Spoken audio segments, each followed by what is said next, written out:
También. El oficialismo esta semana logró sacar dictamen de mayoría para el proyecto de ley de bases que, de acuerdo a los planes que tiene, ¿no? La Libertad Avanza, estaría por llegar el lunes próximo al recinto y se confirmó además que sigue en pie la incorporación de la reforma laboral. Justamente de esto, de la reforma laboral, vamos a charlar esta tarde con Sergio Omar Rodríguez, el doctor que es abogado, laboralista, especialista en estos temas, así que vamos a ahondar un poco en la situación. Buenas tardes, Sergio, gracias por acompañarnos. ¿Cómo estás, Lorena? Siempre es un placer escucharte. Igualmente, Sergio. Bueno, contame un poquito, ¿cómo quedó la cuestión laboral ahora, digamos? Porque acá hay tanta marcha y contramarcha que uno se pierde, ¿no? Sí, y esa es la idea, porque justamente lo que generó el gobierno es un cazabobo legislativo.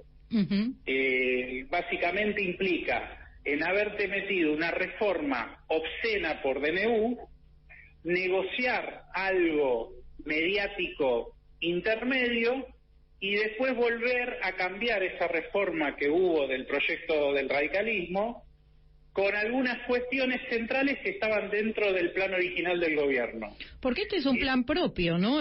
Con el que va ahora el gobierno. Se apropiaron del proyecto del radicalismo, que ya no sé si era del radicalismo o era también del oficialismo. Claro. Y incluyeron lo más importante y medular de la reforma del DNU, que es básicamente eliminar el 80% de las indemnizaciones laborales vigentes.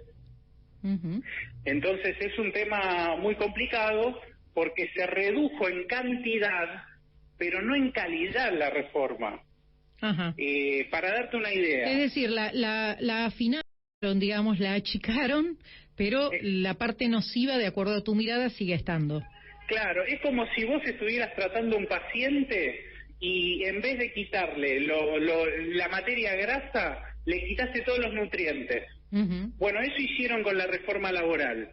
Los puntos más importantes que quería meter el gobierno para flexibilizar, ellos hablan de modernización, los metieron, como ser la eliminación de las indemnizaciones por tener un trabajador no registrado, ¿sí? Es decir, en la práctica, el empleador que tiene trabajadores registrados va a dejar de tenerlos porque ya no hay consecuencia jurídica por tenerlos fuera de registro.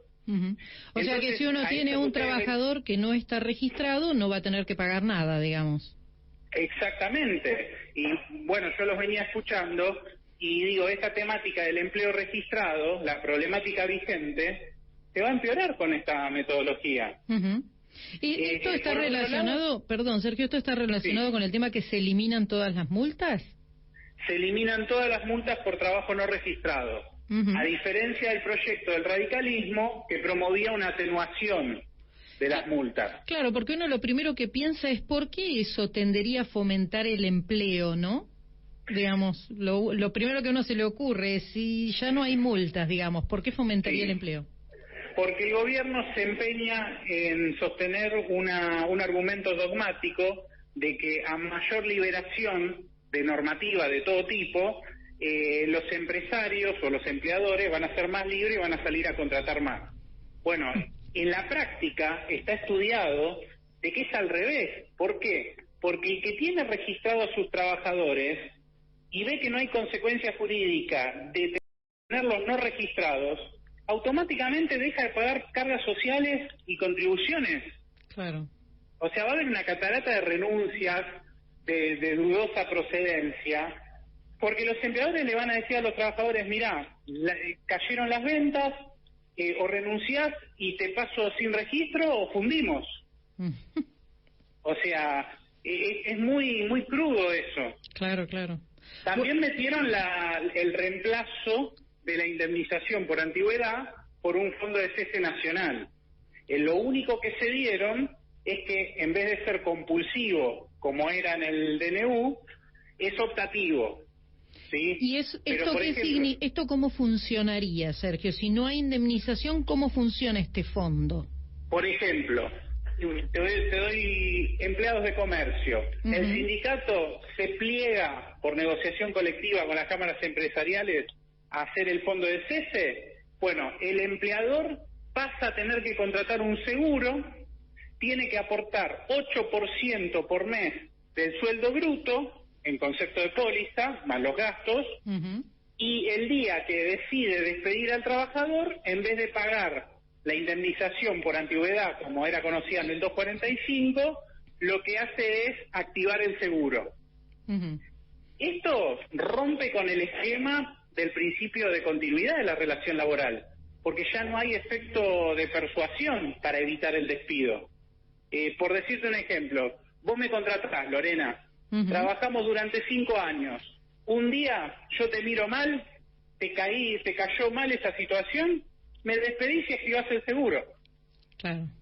O sea, yo te estoy dando casos prácticos para que la gente entienda la calidad de la reforma. Bueno, yo creo que vos utilizaste una palabra que define por lo menos tus conceptos, ¿no? Que está relacionado con flexibilización. Claro, lo que pasa es que hay que ver el contexto en que se da la flexibilización. Claro. Hoy no están dadas las condiciones para hacer ningún tipo de reforma laboral, ni restrictiva ni de ampliación de derechos, porque tenés todas las variables económicas trastocadas.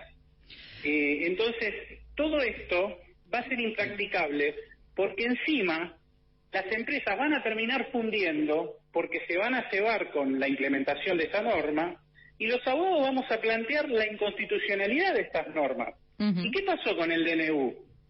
Claro. La Cámara lo frenó y después confirmó que es inconstitucional no solo en la forma, sino en el fondo. ¿Qué le hace pensar al gobierno que la sanción de la ley base con el capítulo de la reforma laboral va a prosperar en la justicia? Es entregar a los empresarios a litigar y a someterse, a poner en peligro su patrimonio. Vos hablábamos más temprano, antes de salir al aire, incluso sobre la situación que te preocupa también, que es el tema del desempleo creciente en las pymes, ¿no? Que justamente venimos de una charla recién con Pablo Berkovich analizando un poco la situación. ¿Cómo ves esto? ¿Cómo puede impactar esta reforma, que de acuerdo a tu mirada es una reforma compleja en un momento que no debiera estar haciéndose? ¿Cómo puede llegar a impactar en la cuestión del desempleo, no? Claro, porque esta reforma es una reforma política, pero no es una reforma técnica. Ningún profesional que conozca el mercado laboral la puede aprobar. En el caso de los despidos que están habiendo, primero por goteo, ahora ya masivos, tiene que ver con que el gobierno confunde conceptualmente la empleabilidad. La empleabilidad no está atada a las normas laborales, está atada a la economía del país. Si la economía crece, el empleo crece. Claro, lógicamente. Y si la economía se deflaciona, como está pasando ahora, se achica el aparato productivo, el empleo decrece, no tiene nada que ver la norma laboral. Claro, justamente lo que estamos viendo que está pasando en este momento, ¿no? Las pymes están prácticamente, nos decían recién, 50% de la capacidad instalada, la mayoría de las empresas trabajando, algunas incluso en el sector textil, decía el otro día Daniel Rosato de Industriales Pymes Argentinos, están al 30% de la capacidad instalada. Si están produciendo a ese nivel, uno se imagina lógicamente que no hay actividad, ¿no? No hay actividad que resista. Fíjate cómo el gobierno anterior, que muchos critican, y yo me sumo a las críticas, hizo un montón de cosas mal, generó un crecimiento en el empleo porque mantuvo vigente la actividad. Después hablamos del tema de la rentabilidad, ¿no? Que ese es otro cantar. Pero si vos mantenés activa la actividad, ampliás la posibilidad de producir, y eso basado a decisiones económicas, es decir, tener un tipo de cambio competitivo, que el salario del trabajador rinda en el supermercado, que se motorice el consumo, que haya crédito barato.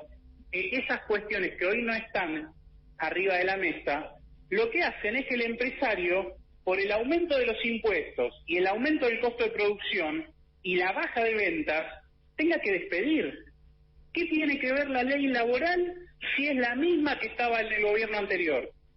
O sea, te doy el ejemplo contraste para que vos veas cómo una misma norma laboral no incidió en el desempleo de uno y en el desempleo del otro. Claro.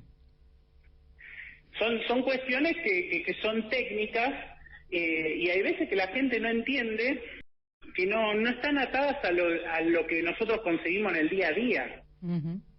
Es más, Alberto tenía pleno empleo técnico y ahora nosotros estamos por ascender a 2 cifras de desempleo. Entonces son cuestiones que la gente dice, no, pero si antes estábamos mal. Sí, lógico, pero lo que estaba mal antes era que había mucho empleo con pérdida de valor adquisitivo del salario. Ahora tenés el empleo en bajada con pérdida de valor adquisitivo del salario. Y con una tremenda recesión también, ¿no? Atravesando una gran recesión la economía. O sea que tenemos como un momento bastante complejo para la economía argentina. Sí, hay que tomar decisiones con mente fría y corazón caliente, porque está la gente en el medio. Exactamente. No son temas que, por eso yo digo, no estamos preparados hoy para dar un debate de reforma laboral de esta índole. Bueno, veremos a ver cómo sigue, ¿no? Esta semana en el desarrollo, digamos, de cuando sea el tratamiento de la ley en sí misma, porque realmente esto ha tenido tantas idas y vueltas que tampoco se sabe cuál va a ser todavía el desenlace. No, y aparte en el recinto puede tener modificaciones. Exactamente. Seguramente se atenúe algún artículo. Apelemos a que alguno tenga el corazón caliente, como dijiste vos, y la mente fría como para atenuarlas. Muchas gracias, Sergio, por los conceptos. Favor, Lorena, un placer. Bueno, estamos al habla. Hablábamos con el doctor Sergio Mar Rodríguez, que es abogado laboral.